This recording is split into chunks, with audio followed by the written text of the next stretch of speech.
bienvenidos. Bienvenidos a la capacitación de trabajo seguro en alturas. Algo supremamente importante en el desarrollo de las actividades que ustedes normalmente hacen en su trabajo. Entonces, la idea es que en el corto tiempo que vamos a estar hoy podamos hablar de lo básico de trabajo seguro en alturas, lo básico. Y pues al final de la capacitación vamos a hacer una pequeña evaluación. Mi nombre es Iván Edgardo Galán Navarro, soy asesor externo de ARL Sura, experto en tareas de alto riesgo. Sean todos bienvenidos. Un concepto que tenemos que tener claro es ¿qué es trabajo en alturas? Entonces vamos a definirlo como los trabajos se desarrollen teniendo en cuenta que donde se encuentre parado el trabajador hacia un vacío o donde pueda él caer a un nivel inferior sea 1.5 metros o más. Eso sería trabajo en alturas. Entonces vamos a ver un pequeño video de actividades que se desarrollan en alturas, explicando el concepto.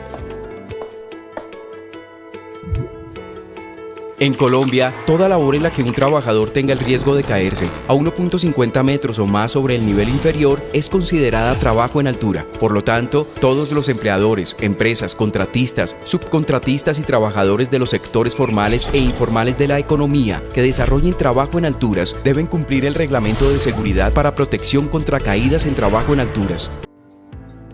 ¿Por qué se volvió tan importante el control de las caídas? O sea, porque tenemos el reglamento. Ya sabemos que el ser humano es muy susceptible a las consecuencias de las caídas. No estamos diseñados para caer. Así como se dan cuenta en el video, cada caída, cada impacto, pues va a dañar seriamente el cuerpo y las consecuencias muy seguramente pueden ser la muerte. Entonces, precisamente por eso hay que controlar las caídas.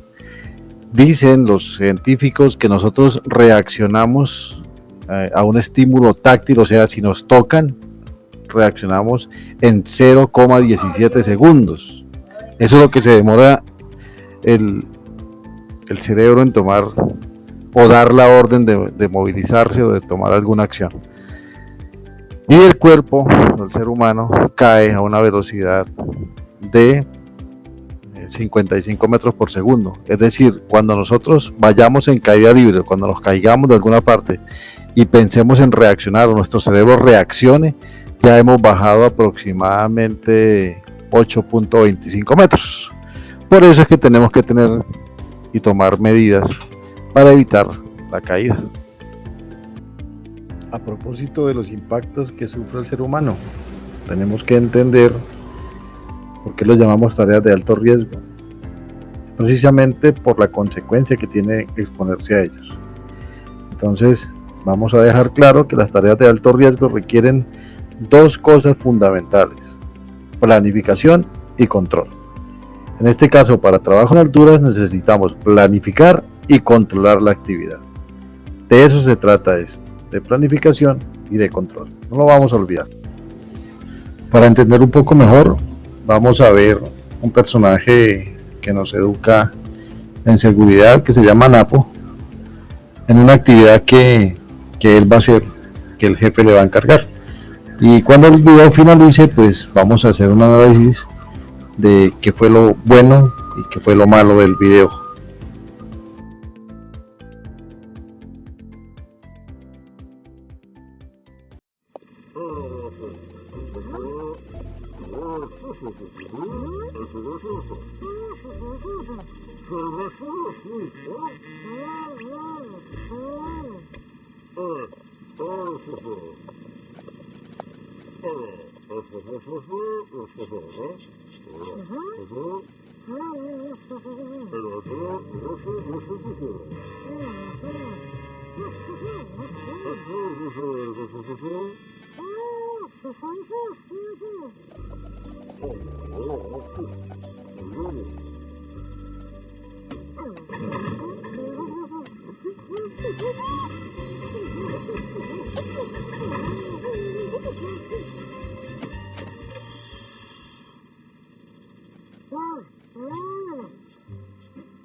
En una actividad claramente de trabajo en alturas, podemos ver que lo correcto sería los medios que le da la empresa, los EPPs que están disponibles, la actitud de Napo para aceptar las recomendaciones, las pocas recomendaciones que le da el jefe, y sería, creo que, lo único como correcto, digamos, en el video. Ahora vamos a hablar de las cosas negativas.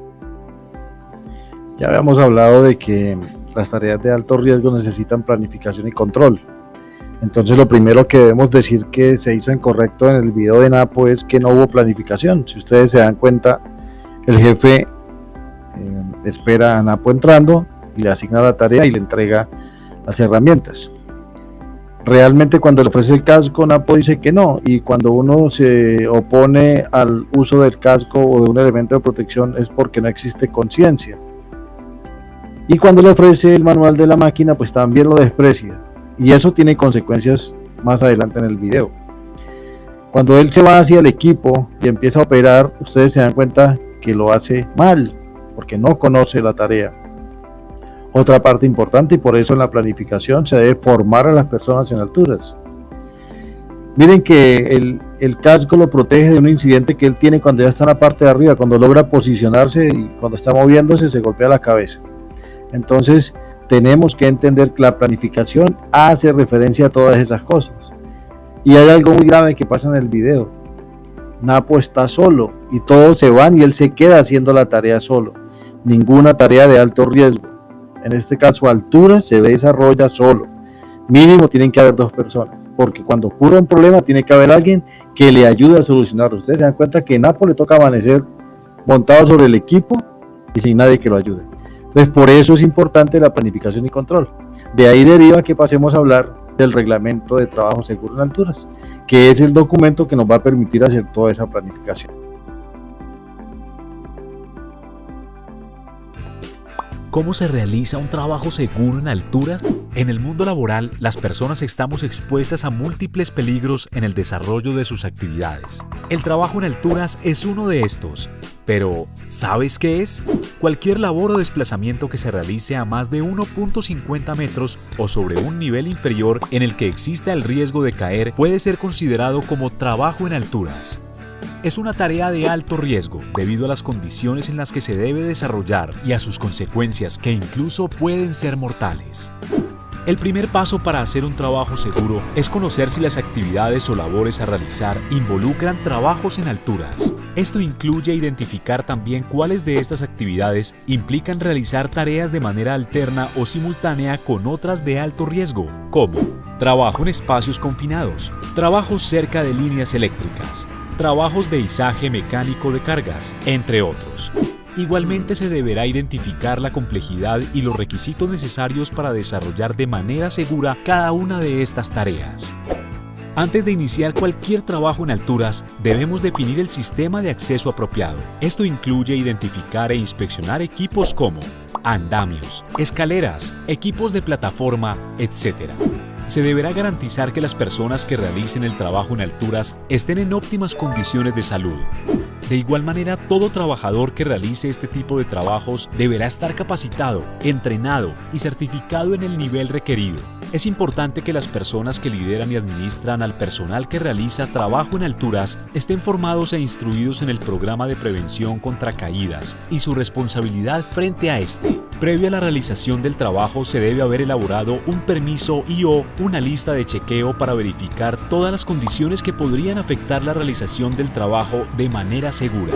El área de trabajo debe estar señalizada y demarcada con el propósito de informar y/o advertir el peligro de caída de personas alturas y objetos. Asimismo, se deberá delimitar el área de trabajo de riesgo de caída. Es necesario garantizar que los trabajos que se realicen no afecten los niveles inferiores, por ejemplo, con la caída de objetos y/o herramientas. Por esta razón, la actividad debe estar acompañada por un ayudante de seguridad que controle el acceso. Es imprescindible verificar todos y cada uno de los implementos y los elementos de protección personal que se deban usar para garantizar que estén en óptimas condiciones de uso. Para trabajos en escaleras, andamios, plataformas, carros canasta y similares, se deben cumplir los estándares y requisitos específicos para este tipo de equipos. Además, se deben conocer y entender todos los procedimientos de emergencia y autorrescate, tanto por el personal involucrado en el trabajo como por las personas que atienden las emergencias en el lugar de trabajo. Finalmente, podemos indicar que para la realización de un trabajo seguro en alturas se deben combinar una serie de factores y compromisos, y de esta manera alcanzaremos un mundo del trabajo sin accidentes ni enfermedades. Como resumen de lo que hemos visto, vamos a dejar claro los pasos que se siguen cuando vayamos a hacer trabajo en alturas. Entonces, lo primero que hay que hacer es una identificación y un diagnóstico. Miren que uno debe hacer una lista observando las actividades que hay en la empresa, y de ahí sabe cuáles son las actividades que va a planificar y a controlar para que esas tareas de alto riesgo queden bajo lo que nos pide la norma. Ahora, durante esa planificación, pues tenemos que establecer cuáles son los documentos, los procedimientos, las herramientas y las personas que van a desarrollar los trabajos. Por eso decimos que hay que tener, por ejemplo, las personas capacitadas y entrenadas, y los documentos que certifican eso. ¿Qué es? Pues el certificado que le entrega la academia. Y tenemos que planificar qué herramientas vamos a utilizar para ver si cumplen con la tarea que vamos a hacer, y para que el día que lo hagamos, pues todo se desarrolle de manera más eficiente. Entre los documentos que podemos tener para desarrollar la actividad están los permisos de trabajo y las listas de chequeo. Los permisos de trabajo son para actividades no rutinarias, es decir, que son actividades que no se planifican, son actividades que salen de repente, un daño, por ejemplo, una reparación. Pero lo que se puede planificar, lo que ya identificamos arriba, lo podemos controlar con listas de chequeo. La diferencia, ¿cuál es? Que el permiso de trabajo requiere de un estudio más concienzudo el día que se va a hacer la actividad. Hay que llenar más ítem, y la lista de chequeo lo que nos manda es a revisar lo que ya está planificado. Entonces, pues esa es la diferencia entre las dos. Los documentos que estábamos revisando, y exactamente en el tema del permiso de trabajo, requiere de una persona que lo emita, es decir, él es el responsable porque el documento sea diligenciado correctamente y que lo que el documento pida se esté cumpliendo en el trabajo que se vaya a hacer.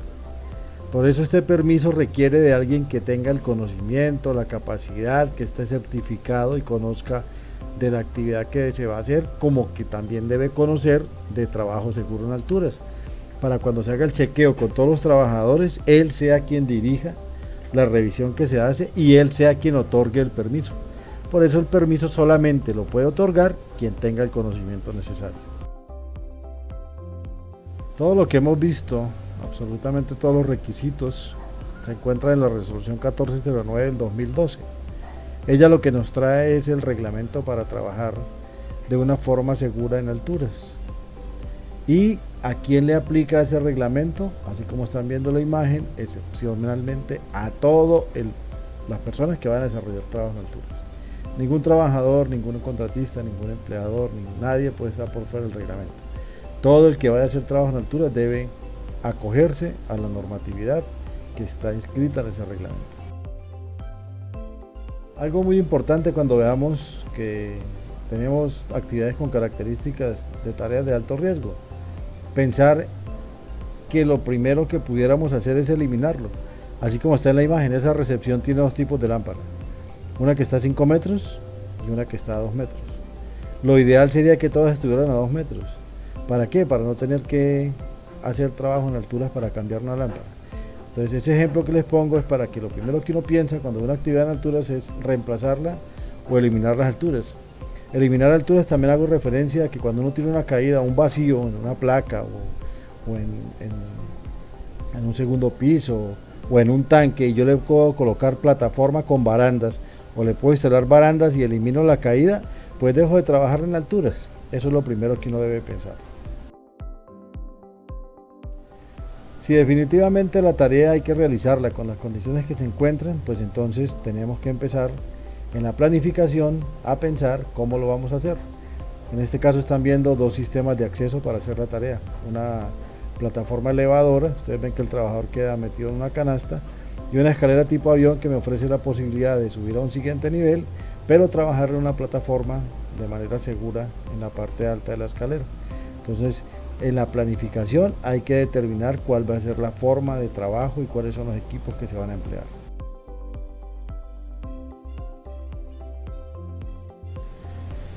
En el caso que se determine que se va a emplear un sistema de protección contra caídas, que ya esto es cuando definitivamente no se pueden tomar medidas para que el trabajador no se caiga, y lo que vamos a hacer es tomar medidas por si acaso él se cae, entonces tenemos que desarrollar un sistema. En la imagen están viendo los tres elementos esenciales que tiene un sistema de protección contra caídas. Pero para tomar esta decisión hay que tener en cuenta algo que se llama requerimiento de claridad, que lo vamos a ver en la siguiente imagen. El requerimiento de claridad hace referencia al cálculo que tenemos que hacer para saber si el sistema que vamos a armar funciona. Miren la imagen, es un paracaidista. El paracaidista necesita una altura determinada para que ese equipo, el paracaídas, se abra. Si él salta a muy baja altura, se va a impactar contra el piso. Nuestros sistemas de detención de caída deben estar pensados en eso. Muchas empresas, muchos trabajadores se colocan un arnés y va uno a hacer el requerimiento de claridad, y cuando hace el cálculo el trabajador va a resultar impactado contra algún elemento o contra la superficie del nivel inferior. Entonces hay que pensar si el sistema funciona y se calcula de la siguiente manera. Observen que el trabajador en la imagen, digamos el trabajador de la izquierda, está parado sobre la superficie de trabajo y enganchado con sus elementos de protección y el sistema de contracaídas, que es un arnés, una eslinga y un punto de anclaje. En la siguiente imagen, en la segunda de izquierda a derecha, el trabajador, digamos, ya se cayó y ahí la eslinga se encuentra elongada a lo máximo que ella tiene. Esa es la distancia de la eslinga. En la tercera imagen ya se abrió el paracaídas, digamos, es decir, el absorbedor de impactos acaba de elongarse. Y en la cuarta imagen y última es cuando ya la caída se detuvo. Entonces mi sistema debe estar pensado para que los pies del trabajador no vayan a llegar a tocar el nivel inferior. A esto que estamos viendo se le llama requerimiento de claridad, y tenemos que calcularlo siempre que armemos un sistema de protección contra caídas. Me parece muy importante recordarles que la norma nos trae obligaciones para las empresas y obligaciones para los trabajadores. Ambos tienen que cumplir con esos requisitos. Estos son temas de conciencia, estos son temas de que uno tiene que pensar que lo que el reglamento le está pidiendo son las condiciones para que el trabajador esté bien. Y ustedes como trabajadores deben pensar en que lo hagan posible, no para que lo vean con un arnés, lo vean con un casco, con una gafa, no piensen en por qué lo están haciendo. Eso se llama conciencia de autocuidado. Entonces esas obligaciones las coloqué allí para que entiendan que cada uno tiene un granito de arena que poner. Y es algo que no se puede negociar, es obligatorio. Y ya para concluir, cualquier programa de protección contra caídas o cualquier procedimiento que vayan a hacer para trabajar en alturas debe tener un plan de rescate. Un plan de rescate que se debe diseñar para la actividad que se haga. O sea, cada actividad tiene un plan diferente porque cada centro de trabajo es diferente. Debe estar preparado, debe estar dotado y practicado. Es decir, los elementos que se diga que se van a utilizar en el plan de rescate deben estar en el momento de hacer la actividad. Y debe estar personal capacitado para que ese plan se cumpla. Recuerden que solamente tenemos 8 minutos de estar suspendidos en la red después de caernos sin sufrir consecuencias de nuestro cuerpo. Después de ahí podemos empezar a tener problemas en las piernas por la presión que hace el arnés. Entonces por eso el plan de rescate debe estar completamente listo para que se ponga en funcionamiento cuando sucede algo, para evitar problemas en la salud de los trabajadores. Bueno, fue un placer estar con ustedes. Vimos una tarea de alto riesgo que realmente requiere mucho más tiempo de estudio. Sin embargo, creo que vimos lo básico y lo principal para que ustedes estén medianamente seguros en su trabajo. Pero a partir de acá ustedes van a empezar a ir a los cursos de altura, a esa conciencia y a obtener el conocimiento necesario. Siempre que estén en el trabajo, identifiquen este tipo de tareas de alto riesgo y piensen, esa tarea hay que planificarla y hay que controlarla. Y cuando se establezcan los controles, por favor, ejecútenlos. Para mí fue un placer estar con ustedes. Mi nombre es Iván Edgardo Garay Navarro. Nos estaremos hablando en la próxima ocasión. Por favor, cuídense mucho. Piensen que la situación está un poco más difícil cada día y los niveles de contagio pues han subido. Les pido por favor que cuídense, que cuiden a sus familias y que pasen un agradable día. Muchísimas gracias.